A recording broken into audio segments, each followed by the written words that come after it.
5 मित्र होळयेक गावाकडे येले होते आणि त्यानंतर त्यांच्याकडसून एक असो काय प्रकार घडलो ज्या सगळ्या प्रकारान संपूर्ण गावच हादरान गेला.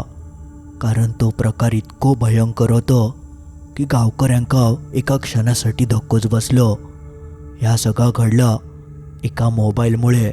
आता ह्यो नेमको काय प्रकार हा तो मी तुमका सविस्तरपणे सांगतोय. मंडळी, तुमचा पुन्हा एकदा मालवणी बोको या यूट्यूब चॅनलवर स्वागत असा. ह्यो एका गावात घडलेलो सत्य अनुभव असा. असे प्रकार खूप क्वचितच घडतात, पण ह्यात जा काय घडला तर इतक्या भयंकर हा की त्याचा तुम्ही विचार देखील करू शकत नाही.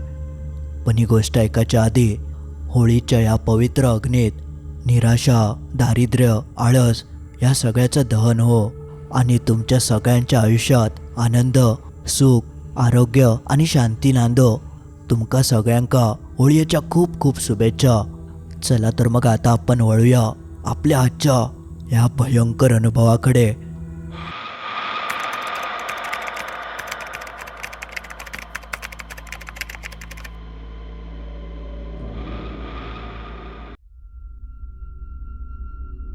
माझं नाव वंदेश. आज मी तुमका माझ्या एका मित्रासोबत घडलेलो एक भयंकर अनुभव सांगणार असं. आम्ही एकूण 5 मित्र म्हणजे चेतन, मंगेश, धीरेंद्र आणि विशाल. यातले आम्ही 3 जण म्हणजे मी, चेतन आणि मंगेश हे एकाच गावातले, आणि धीरेंद्र आणि विशाल हे मी ज्या ठिकाणी कामावर जायचं आहे थैचे चांगले मित्र होते. आम्ही सगळेच जण कामानिमित्त शहरातच राहायचो. पण असे काही सण उत्सव इले की गावाक आवर्जून यायचं. त्यानिमित्तान आपल्या लोकांचे चांगले भेटीगाठी व्हायचे. तर एका वर्षी झालं असं होळी जवळ येली होती, ज्यामुळे मी माझ्या साहेबांकडे होळीची सुट्टी मागूक गेलेलो आहे. आणि आमचे साहेब चांगले असल्यामुळे ते माका होळीक दरवर्षी सुट्टी द्यायचे.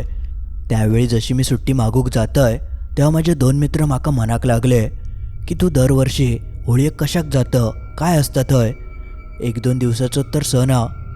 तसं मी त्यांका म्हणालोय हे सगळे गोष्टी अनुभवल्याशिवाय समजायचे नाही. तेव्हा त्यांचं असं झालं की नेमका काय आता आमका बघूचा. म्हणून त्यावेळी त्यांनी साहेबांकडसून त्या दोघांनी सुट्टी मागून घेतल्याने आणि ते माका म्हणाले की ह्या वर्षी आम्ही तुझ्यासोबत येतो, आमका बघूचा की होळी म्हणजे काय असतं. मी म्हणाले ठीक आ चला. आणि थैसूनच आमचं होळीचं प्लॅन सुरू झालं. माझ्या अजिबात ध्यानीमनी नाही होतं की ह्या दोघांका गावाकडे घेऊन गेल्यानंतर इतकं मोठं आणि भयंकर प्रकार घडत. आम्ही तर खूप आनंदी होतो. आणि बघता बघता होळीचा तो दिवस इलो. होळीच्या आदल्या दिवशी मी त्या दोघांका घेऊन आमच्या गावाकडे गेलोय. तर माझे गावचे मित्रसुद्धा इले होते, म्हणजे चेतन आणि मंगेश. त्यांच्याशी सुद्धा ह्या दोघांची ओळख करून दिलंय. आणि मग 5व्या जणांची चांगली आमची ओळख झाली. पुढच्या दिवशी होळी असल्यामुळे आम्ही सगळेजण तयारीक लागलो होतो. मंदिर वगैरे साफ करून घेतलं. सगळी गावची लोकंसुद्धा इली होती. त्या 2 मित्रांका खूप उत्सुकता लागलेली की नेमकं आता हे काय काय करतले. मी थोडीफार त्यांना माहिती दिलं होतं की असं असं मोठा सुपारीचं झाड एका ठिकाणी आम्ही उभा करतो आणि त्यानंतर त्याच्या भोवती संपूर्ण अग्निदहन करून होळी आम्ही साजरी करतो. आणि खूप असे आमचे काय काय परंपरा असत. पण त्यांका त्या सगळं ऐकून असं वाटलं की हा काय तर खूपच भारी असं. याआधी त्यांनी असं कधीच प्रकार बघूक नाही होतो. मग त्यानंतर त्या सगळ्याची सुरुवात झाली.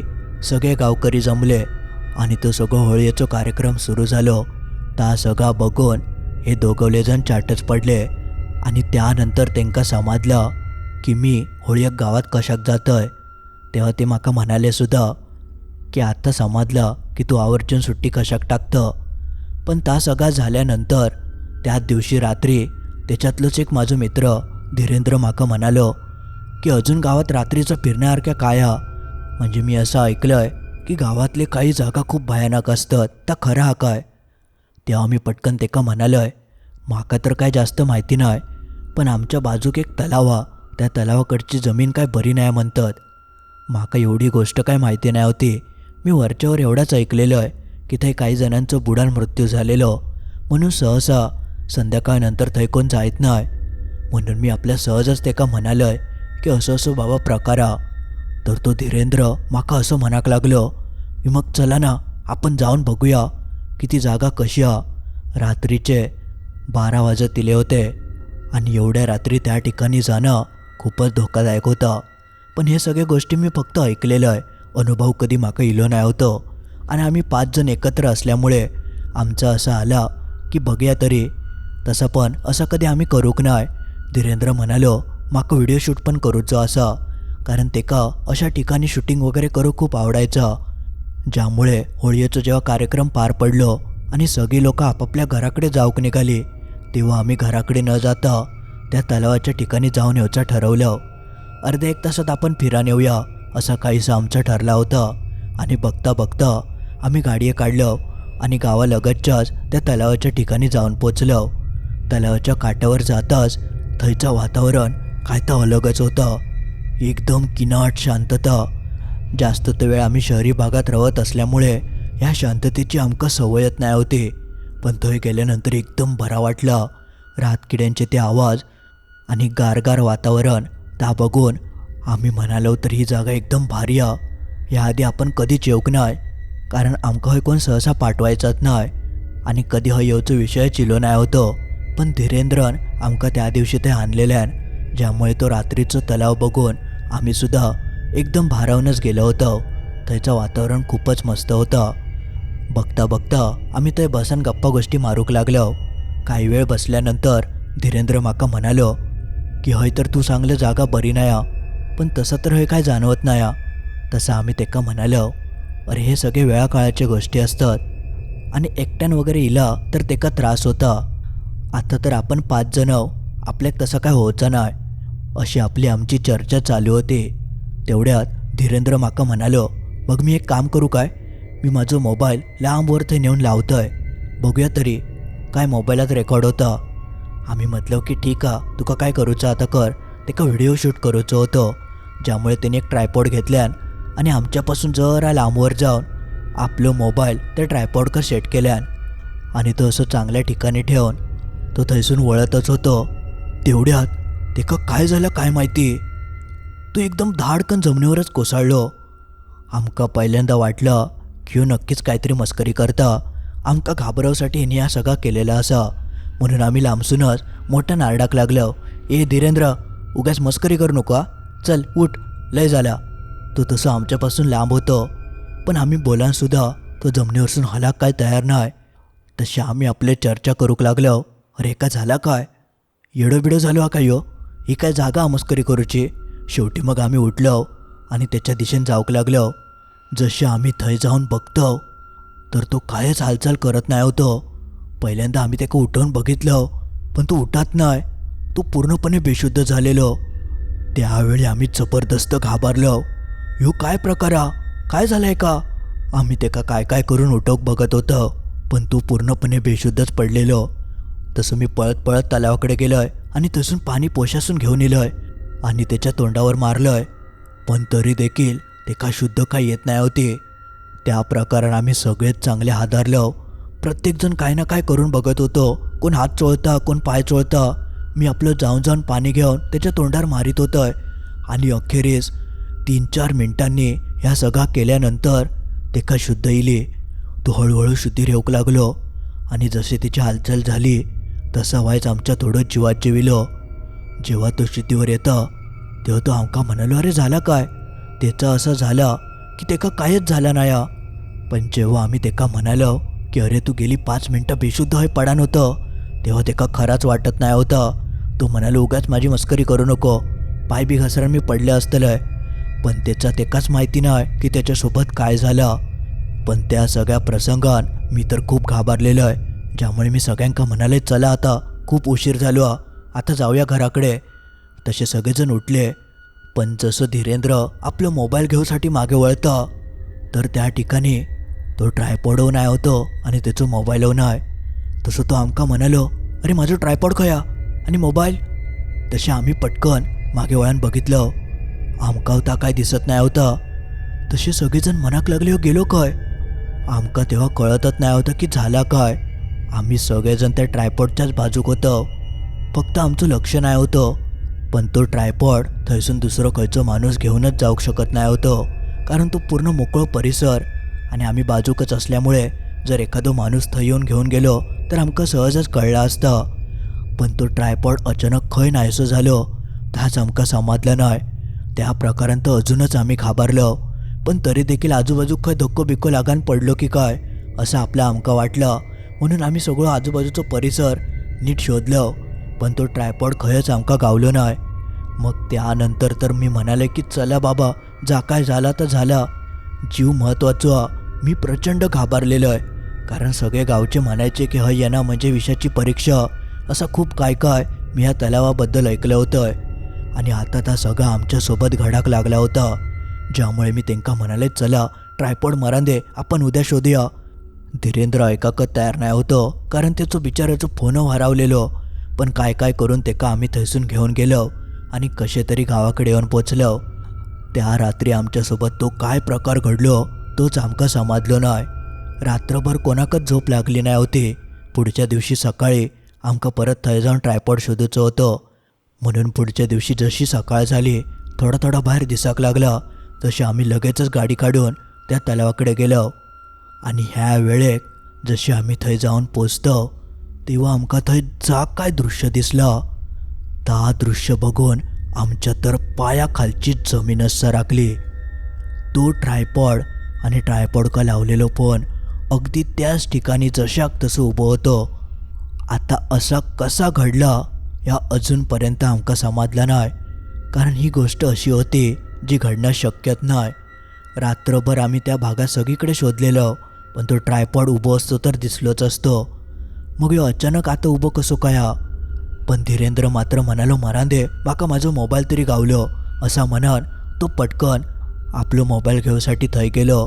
त्यांनी मोबाईल ट्रायपॉडचो काढल्यान आणि तो ट्रायपॉड फोल्ड वगैरे करून तो आमच्याकडे येऊक लागलो. आणि येता येता त्यांनी सहजच मोबाईल उघडून बघितल्यान तर त्या मोबाईलात एक व्हिडिओ शूट झालं होतं.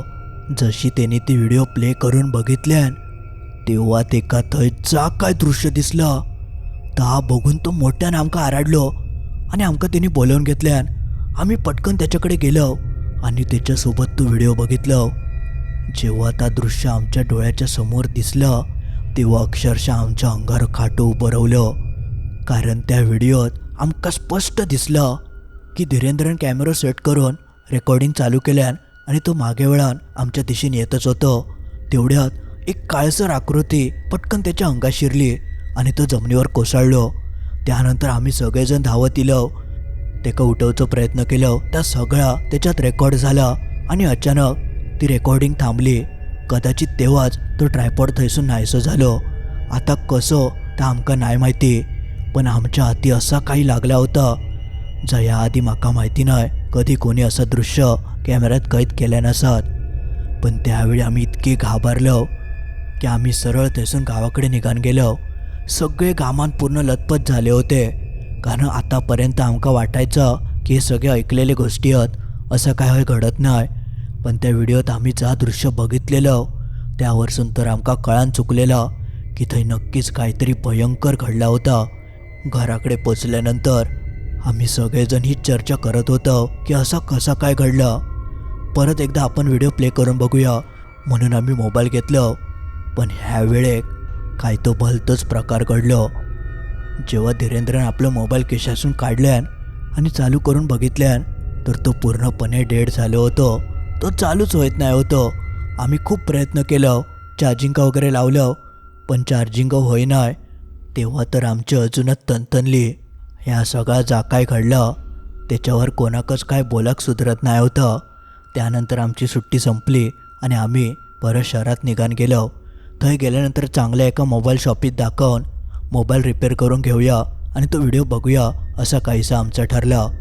मुंबईत गेल्यानंतर धीरेंद्रन आपलं मोबाईल रिपेअर का दिल्यान, पण रिपेअर करणाऱ्या माणसान एक दिवस चेक करून बघितल्यान आणि तो म्हणालो की हो मोबाईल पूर्णपणे डेड झालो, ह्यो आता परत चालू होऊक शकत नाही. तेव्हा तर आमकां जबरदस्त झटकोच बसलो. त्याचं मोबाईल एकदम चांगलं होतं, असं अचानक बंद पडणं तर शक्यच नाही. पण ह्या सगळा कसा घडला ताच आमकां कळाला नाही. पण त्यानंतर आमका असं वाटलेलं की जा काय झाला तर झाला, आपण सोडून देऊया आणि आपण पुढच्या मार्गाक लागाया. पण तसा घडलाच नाही, कारण नंतर जो काय प्रकार घडाक लागलो त्या प्रकारामुळे आमका परत एकदा गावाकडे जाऊचा चिला. कारण जो धीरेंद्र होतो तेका अचानक रात्रीची स्वप्न पडाक लागली आणि त्या स्वप्नात एक अंधुकशी दुर्कट अशी मुलगी दिसायची आणि ती काहीतरी एका सांगूक बघत होती, पण ती काय बोलता तर एका समजायचं नाही. पहिल्यांदा असं काहीसं स्वप्न पडलं, तेका वाटलं की स्वप्न म्हणून त्याने सोडून दिल्यान, पण बघता बघता ताच स्वप्न तेका सारख्या सारख्या पडाक लागला आणि तो रात्रीचं खूप मोठ्यान वरडान उठायचो. त्याचा तर वागणं बघून घरचे घाबरले. त्याचा परिणाम त्याच्या कामावर होत होतं, त्याच्या मेंटल हेल्थवर होक लागलेलं, ज्यामुळे त्यांनी खूप स्ट्रेस घेतल्यान होतं. तेका काय घडतं ता समजना. तिने माका ह्या सांगितल्यान तेव्हा तर मी पूर्णपणे हादरलोय. आता ह्यो नवीन काय प्रकार, माका वाटलेला की सगळा काही झाला, आपण आता इलं मग काय भीती नाही, पण हे सगळे प्रकार त्याच्यासोबत घडाक लागल्यामुळे मी घाबरलोय आणि ह्या सगळा काहीतरी थांबाक होया. म्हणून मग मी लगेचच माझ्या घरच्यांका फोन लावलोय. ही गोष्ट मी आधी कधीच कोणाक सांगाक नाही, पण जेव्हा ह्या सगळा इतक्या हाताबाहेर गेला तेव्हा माका या घरच्यांका सांगायचाच लागला. मी पहिलो फोन पप्पांका केलंय आणि त्यांका सांगितलंय की हो असो असो प्रकार घडता, ह्याच्यावर काहीतरी उपाय गावता काय बघा. पप्पांनी पहिल्यांदा माका खूप ओरडल्याने, कारण ह्या सगळा खूप भयंकर होता. मग ते म्हणाले की मी बघतोय कोण माणूस गावता काय. काही दिवसातच पप्पांका एक माणूस गावलो, पण त्या माणसान आमका सगळ्यांका थय्योग सांगितल्या नव्हता.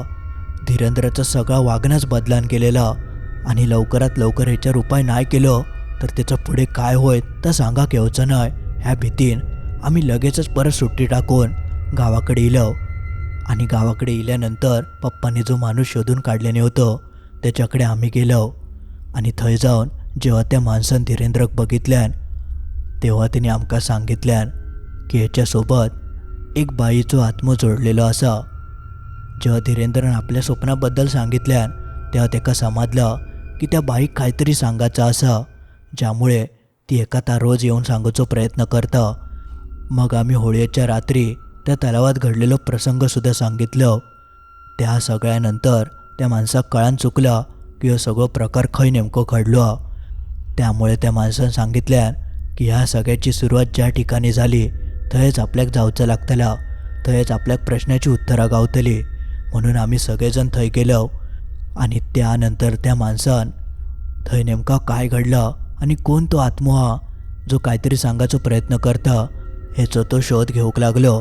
आणि त्या दरम्यान त्याच्यासमोर जाका इला तर ऐकन तुम्ही सुद्धा हादरान जाशाल. तो एका मुलीचा आत्मा होतो.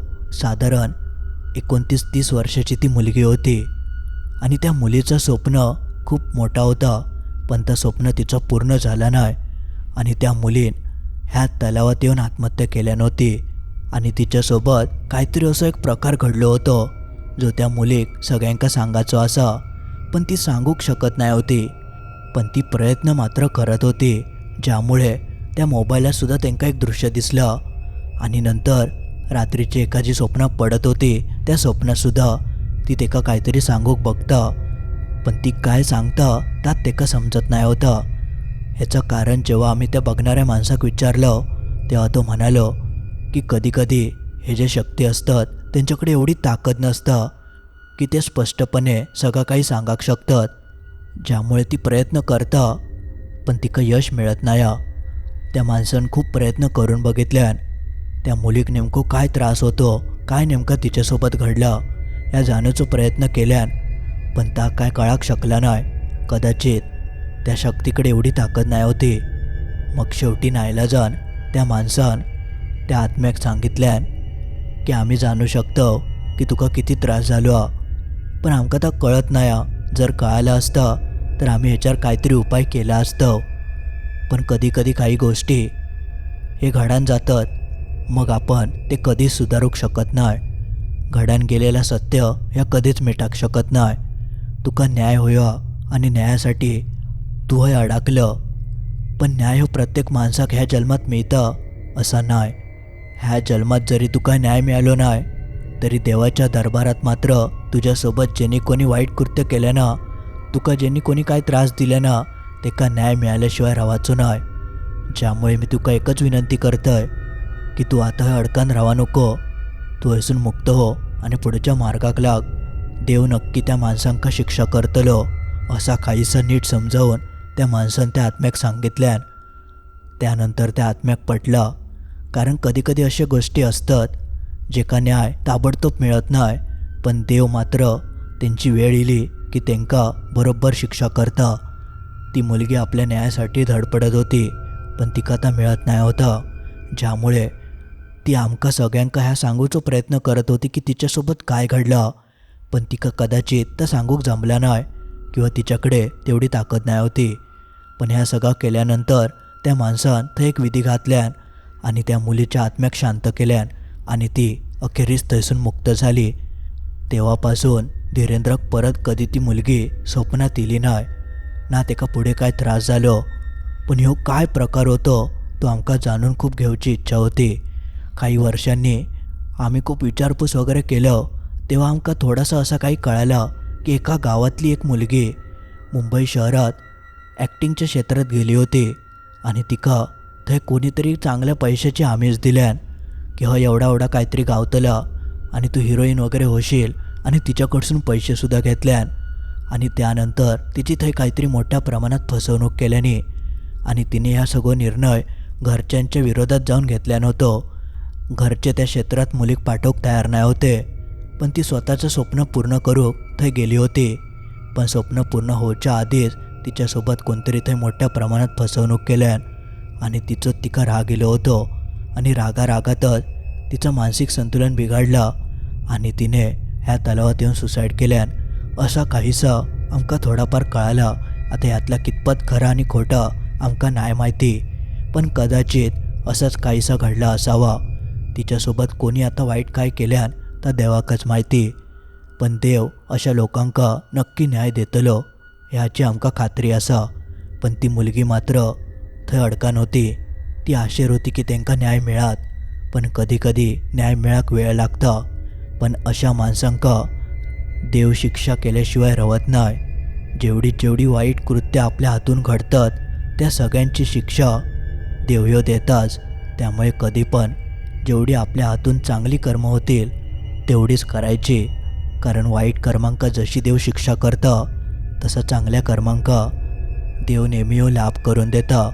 तर असं काहीसं एक संदेश ह्या अनुभवावरसून तुमका सगळ्यांका माका देवसारखं वाटतं. त्यावेळी आम्ही ह्या सगळं अनुभवलं, पण त्या सगळ्यापासून आमका खूप काय काय शिकाक मिळाला. धीरेंद्र ह्या सगळ्यासून तर बाहेर पडलो, पण ही गोष्ट मात्र आमच्या कायम लक्षात राहिली. मंडळी, आज पुरता एवढाच. तर मित्रांनो, हे अनुभव तुमका कसं वाटलं त्या कमेंटमध्ये नक्की कळवा. आणि पुन्हा एकदा होळीच्या खूप खूप तुमका शुभेच्छा. ही गोष्ट आवडली असत तर नक्की लाईक करा. लाईक करूक विसरा नको. आणि ह्या चॅनल अजून सबस्क्राईब करूक नशाल तर ह्या चॅनल नक्की सबस्क्राईब करा. आणि आपल्या मित्रमैत्रिणींका अशा गोष्टी ऐकाक आवडतात त्यांना या व्हिडिओची लिंक नक्की पाठवा, जेणेकरून ते अशा गोष्टी ऐकतील. चला तर मग लवकरच भेटाया अशीच काहीशी भयंकर गोष्ट घेऊन बुधवारी ठीक रात्री 10:30 वाजता.